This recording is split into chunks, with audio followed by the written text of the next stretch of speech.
Okay, so welcome back to the class again. I once again hope कि सब कोई ठीक होंगे, है ना? चलिए, बहुत बेहतरीन. So shall we move on then? Last class में हमने पढ़ा था about the refractive index, right? Refractive index हमने आपको बताया, एक आपको हमने एक फील दिया कि रिफ्रैक्टिव इंडेक्स ये होता है. आप थोड़ा सा ध्यान से देखो. Refractive index is actually the bending capacity of a particular medium. The bending capacity, क्या बेंड करना चाहता है वो? लाइट. ठीक है, the light bending capacity of a particular medium is termed as refractive index. उसको हम रिफ्रैक्टिव इंडेक्स बोलते हैं. फाइन, क्लियर है? कोई दिक्कत यहाँ तक में? किसी को कोई दिक्कत? चलिए आइए थोड़ा सा आगे हम बढ़ेंगे. कब क्या मर गया और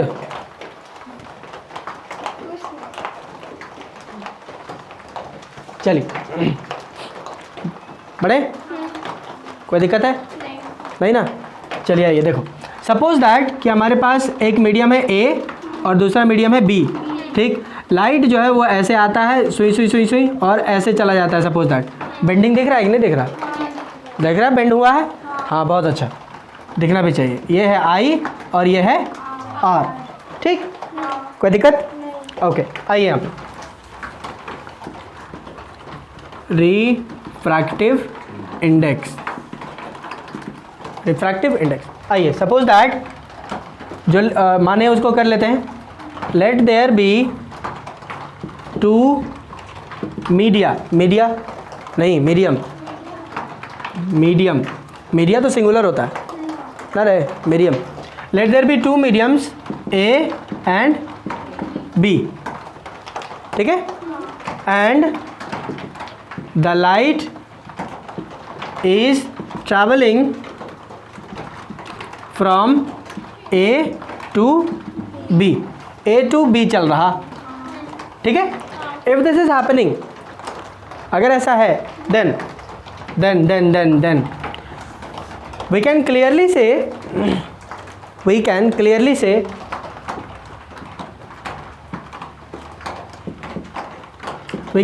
say as कि यहाँ पर देखिए sin i by sin r is equals to n.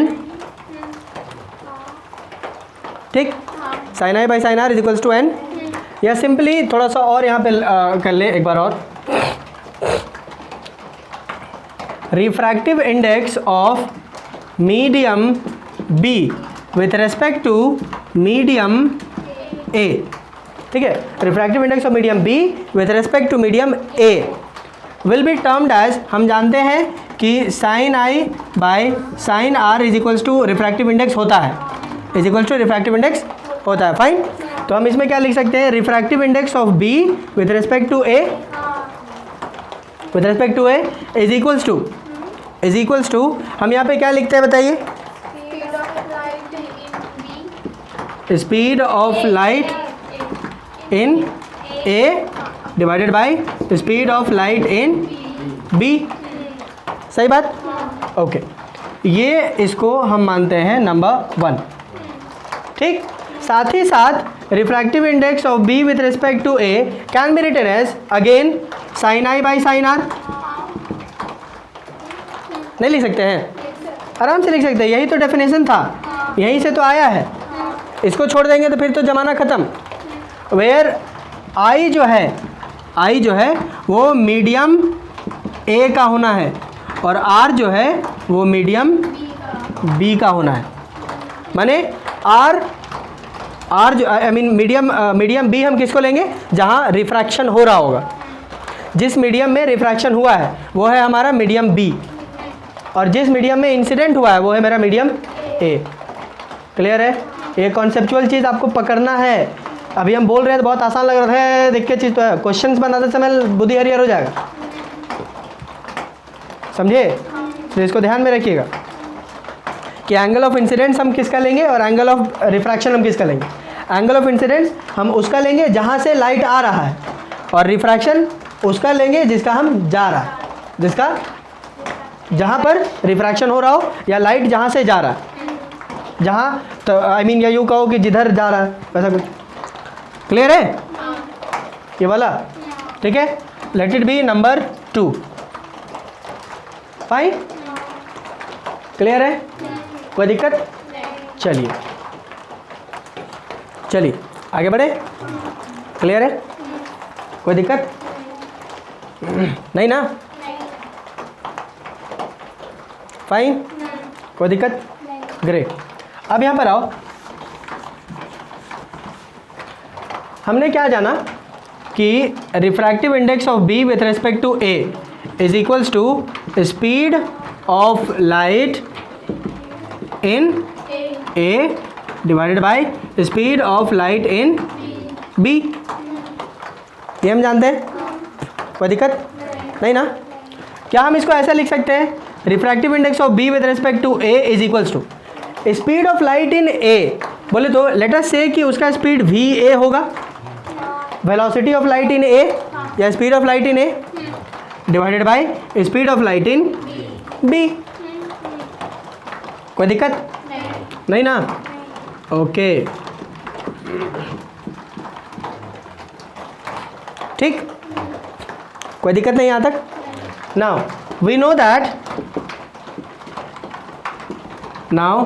That हम जानते हैं, क्या जानते हैं, क्या जानते हैं? बहुत कुछ। क्या जानते हैं? वी नो दैट कि velocity is equals to frequency into wavelength होता है। So velocity v is equals to frequency f into wavelength lambda. ये होता है कि नहीं? होता है कि नहीं?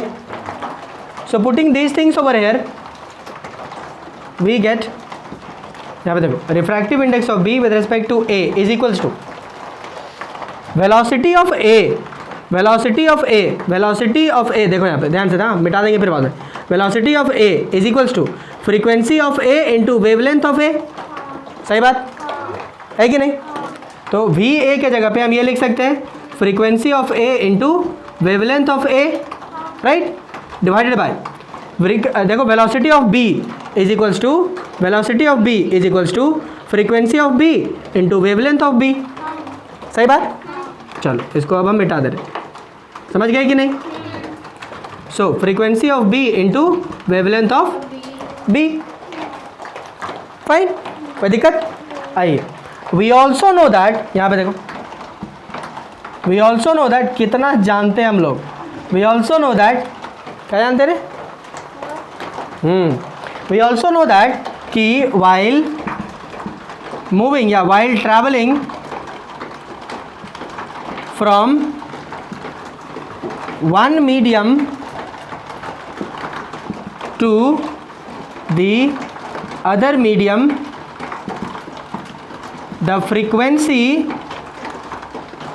of the light does not change, या does not changes, but wavelength does, मतलब वेवलेंथ जो है वो चेंज हो जाता है, राइट? देखिए था बोले, ये तो वही हो गया, हाँ, बट वेवलेंथ डज। क्लियर है? समझे कि नहीं? चलिए इतना छाप लेंगे पहले, चलिए बढ़े। क्लियर है? आइए ज़रा देखिए हमने क्या लिखा था। हमने लिखा था refractive index of B with respect to A is equals to frequency of A into wavelength of A divided by frequency of B into wavelength of B. ये लिखे थे, राइट? और साथ ही साथ हमने कहा कि मीडियम जब चेंज करेगा लाइट तो उस दौरान फ्रीक्वेंसी जो है वो बदलता नहीं है, सिर्फ और सिर्फ वेवलेंथ बदलता है। वेवलेंथ बदलेगा मतलब लैम्डा केवल चेंज होगा, फ्रीक्वेंसी नहीं बदलता, है वो। तो यदि फ्रीक्वेंसी नहीं बदलता है तो we can write it as same refractive index of, देखो, refractive index of B with respect to A is equals to frequency of A into wavelength of A divided by frequency of A into wavelength of B. अरे तुम्हारा मन करेगा B करने का तो B कर दो, कोई फर्क नहीं पड़ा, फ्रीक्वेंसी थोड़ी चेंज हो रहा है यार, फ्रीक्वेंसी तो लाइट बदल नहीं ना रहा है, तो लोड क्या ले रही है? ए हमको पसंद है, मेरा नाम शुरू होता है ना उससे, इसलिए हम ए रखते हैं। तुमको मन है बी वाला बी कर लो, ठीक। तो इससे मुझे पता चला कि ये और ये काट सकते हैं हम। ध्यान रखना केवल एफ कटे, ए नहीं। ए कटना मने समझ रही है, केवल एफ काटना। So what we have now कि lambda A into lambda I mean upon lambda B. So refractive index of medium B with respect to A can also be taken out, can also be found by dividing wavelength of A upon wavelength of B. ये है equation number 4 था ना, third वाला हो गया था, 4 था। इतना क्लियर है? समझ में आया कि नहीं? समझ में आया? समझ में आया? समझ में आया? समझ में आया? क्लियर है? आ जाओ एक बार छोटा सा हम दिखा दें कि अब तक हम क्या देख लिए। रीकैप, सीरियल में आता है रीकैप, आता है? आता है? इन बेचारी भूत जैसी देख रही है हमको, पता नहीं क्या एकदम बता रहे हैं। आओ बैठ घरे, रीकैप करते हैं। ये देखिए, refractive index of medium B with respect to A is equals to, सबसे पहला sine i by sine r, हमने ये देखा। This is again equal to, this is again equals to velocity of A upon velocity of B, हमने ये देखा। और again we found it as equals to lambda A upon lambda B. Fine. तो 1 2 3 4 को कहाँ सुअर है? एगो को जी बताया तो यही वाला तो था, तो बचा कुछ ही, 4 को कैसे हो गया? अरे इतना ही ना अभी बोले हैं, sine i by sine r बताए। उसके बाद फिर speed of light in medium A by speed of light in medium B, यही चीज़ तो है, यही चीज़। उसके बाद फिर वेलोसिटी को हमने फ्रीक्वेंसी इंटू लैम्डा वाला किया, तो 1 2 3 हुआ। इसका मतलब ये थर्ड वाला होगा। अरे तो तुम लोग कोचिंग कर रही, बता भी नहीं रहे मेरे को। ये फोर्थ है, तो चौथा और कोचिंग बताए। ऐसे ऐसे लोग बोर्ड एग्जाम देंगे, बताइए।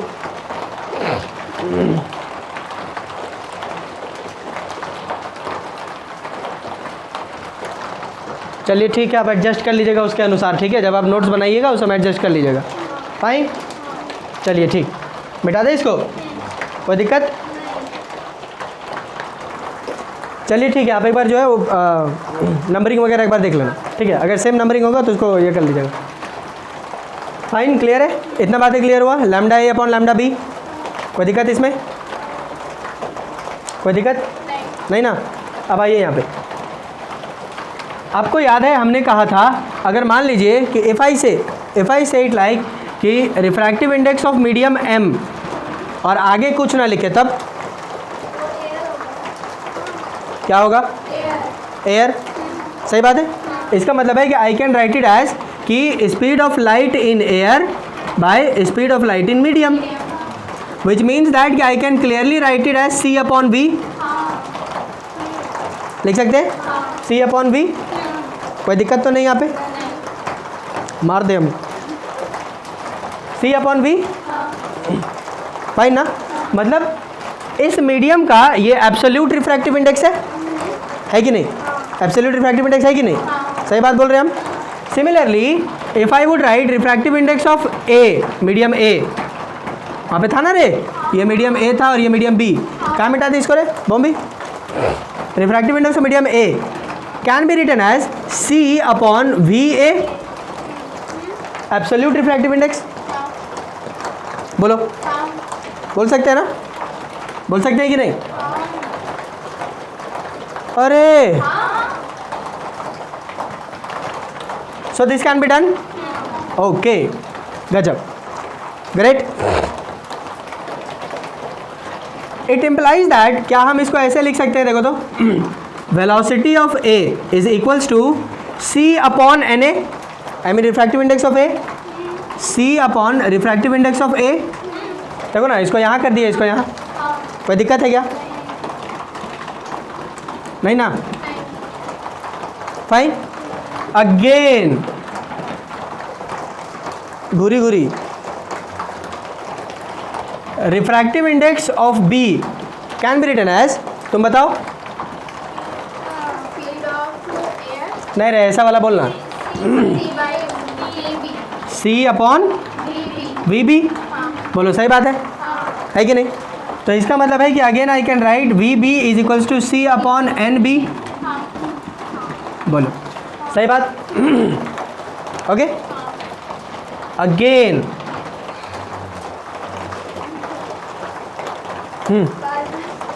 घूरी घूरी क्या है? Again from the equation number 1, जो कि ये था, यहाँ पर देखो, refractive index of B with respect to A is equals to V A upon V B था।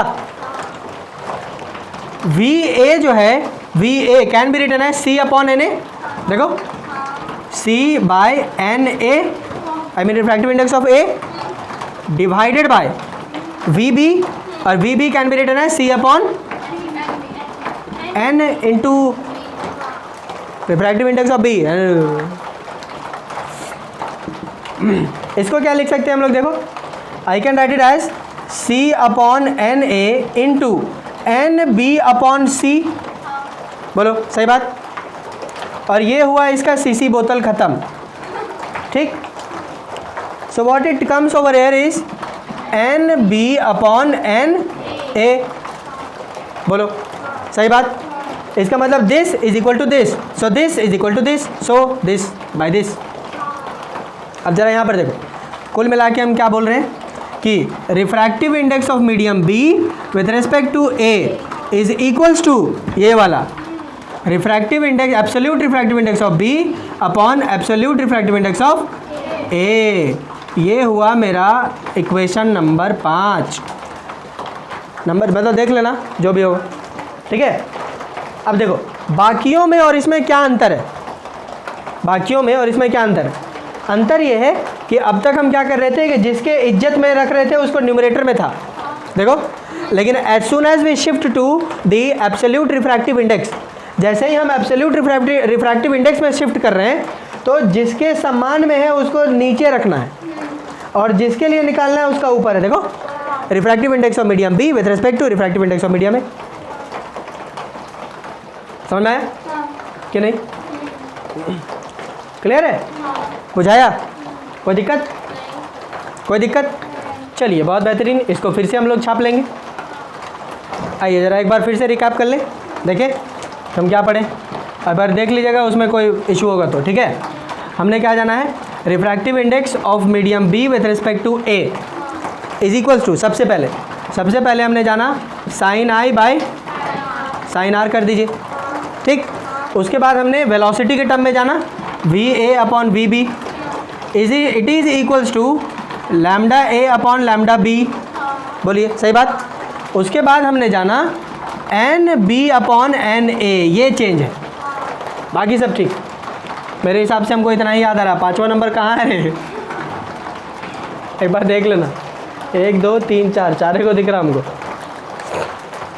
समझ गए? क्लियर है? अगर आपको आई और आर दिया हो तब भी आप रिफ्रैक्टिव इंडेक्स निकाल सकते हैं, वेलोसिटीज़ बता दे तब भी आप रिफ्रैक्टिव इंडेक्स निकाल लोगे, और अगर आपको वेवलेंथ बता दे तब भी आप रिफ्रैक्टिव इंडेक्स निकाल लोगे, और अगर आपको एब्सोल्यूट रिफ्रैक्टिव इंडेक्स ही बता दे तब भी आप निकाल पाओगे। क्लियर? कोई दिक्कत? चलिए, बहुत बेहतरीन। इतना हम लोग छाप लेंगे। अच्छा, एक लास्ट टॉपिक जो है वो हम बता देते हैं, कंडीशंस फॉर नो रिफ्रैक्शन। कब रिफ्रैक्शन नहीं होगा, ठीक है? रिफ्रैक्शन कब नहीं होगा, तो इसके दो, हाँ क्या क्या हाँ, रिफ्रैक्शन कब नहीं होगा, तो रिफ्रैक्शन कब नहीं होगा इसके दो कंडीशंस हैं, ठीक है? दो कंडीशन। पहला कंडीशन ये है कि when the incident ray is perpendicular to the surface, या यूँ कहिए कि इंसिडेंट रे जो है उसको नॉर्मली मारा गया है। नॉर्मली बोले तो मतलब नॉर्मल नहीं, 90 डिग्री पे, है ना, इस पे मारा गया तब वो पूरा ख़त्म हो जाएगा, ख़त्म एकदम लोड नहीं। दूसरा कंडीशन, ठीक है, दूसरा कंडीशन तब होगा जब refractive index of two medium are same. अगर दोनों मीडियम का रिफ्रैक्टिव इंडेक्स सेम हो जाए तो मतलब ए का जितना रिफ्रैक्टिव इंडेक्स है, मतलब मोड़ने का जितना शक्ति है उतना ही इसका है, पास खत्म हो जाएगी, जाएगा पार हो जाएगा, कोई लोड नहीं, बुझे, उसमें रिफ्रैक्शन नहीं होगा। मीनिंग टू से अब आपको ढेर पकड़ना है तो फिर आप ये बोल सकते हो साइन आई और साइन आर जो है वो बराबर हो जाए, वेलोसिटी दोनों में बराबर रहे तो ओवरऑल आपको 1 देगा, वेवलेंथ बराबर रहे ओवरऑल 1 देगा, एब्सोल्यूट रिफ्रैक्टिव इंडेक्स बन रहे आई मीन बराबर रहे तो 1 देगा, आई मीन तब भी आपको सेम वैल्यू दे देगा, तभी रिफ्रैक्शन नहीं होगा, सीधी सी बात, क्लियर। चलिए बहुत बेहतरीन।